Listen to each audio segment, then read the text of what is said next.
Alors voilà, quelques jours se sont passés depuis la dernière vidéo, et en nettoyant la boîte, déjà tout à l'heure, j'ai pu remarquer ça.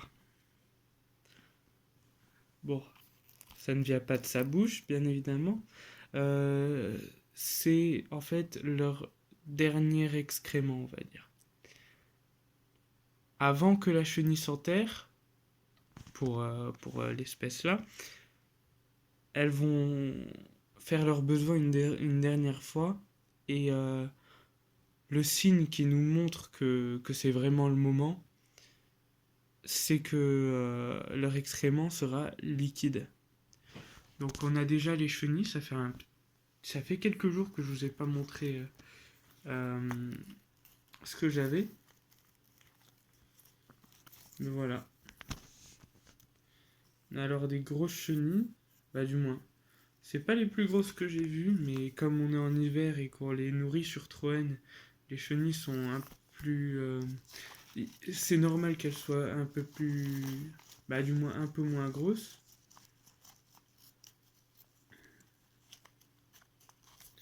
Alors voilà, pour l'instant j'en ai 8 qui sont proches de la nymphose, donc qui vont bientôt faire leur cocon. Voilà, la chenille là. Et ce dernier excrément, on va dire, 2 secondes que je monte un truc. Euh, il y a bien une chenille qui est prête à faire son cocon, et c'est celle-ci. Alors, on peut voir sur le dessus du corps de la chenille qu'il est un peu plus orangé. Normalement, il existe une autre forme de cette chenille qui va du coup être brune, mais je l'ai pas encore vue. Peut-être qu'un jour ça viendra. Il me semble que ça dépend un petit peu des conditions d'élevage et également de la plante sur laquelle on la nourrit, quoique du moins je dirais plus la qualité de la plante. Oui, il se peut qu'il y ait plusieurs paramètres qui justifient ce changement de couleur. Et du coup, j'ai ici, je, j'humidifie un petit peu la terre. C'est de la terre de bruyère, donc je vous conseille de prendre une petite boîte comme ça chez Action et de les laisser s'enterrer dedans. Si vous en avez plus, vous pouvez en prendre des plus grandes. Ça se trouve et c'est pas cher non plus. Du coup, chez Action. Alors la chenille maintenant va s'enterrer. Elle va faire une loge nymphale. Donc c'est là où elle va faire sa chrysalide en fait. Et on peut la voir qui s'enterre du coup.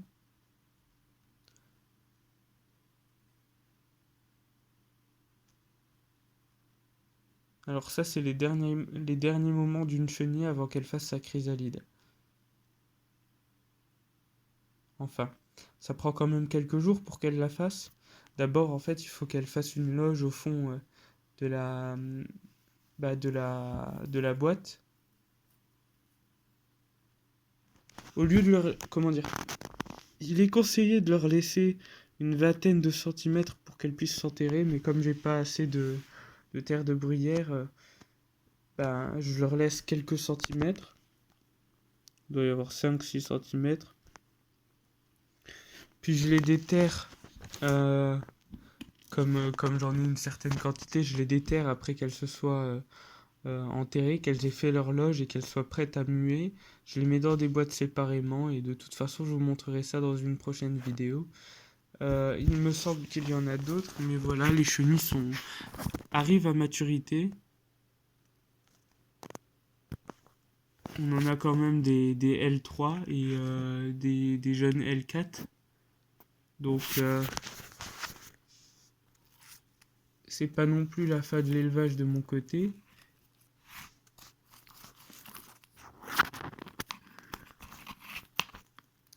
C'est une super espèce à élever en captivité, n'empêche. La chenille, c'est assez facile de les élever. Et la chenille est vraiment magnifique, hein. Il n'y a pas de quoi en avoir peur et c'est rien que le mélange de couleurs est impressionnant. Il y a aussi plusieurs formes pour la chenille, et donc du coup plusieurs couleurs qui vont parfois comment dire, qui peuvent parfois dépendre de la plante sur laquelle elles se nourrissent. Par exemple sur Buddleia davidi, donc l'arbre papillon. Euh, L'arbre au papillon, j'ai un peu de mal ce soir. Et waouh. Et Datura stramonium, c'est les Datura du coup. Ces deux plantes sont connues pour avoir un effet sur la couleur de la chenille.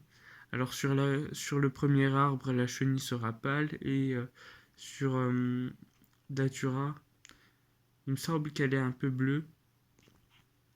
Mais bon, ça marche pas à tous les coups ça. Mais c'est quand même des formes, des couleurs qui peuvent être intéressantes à observer.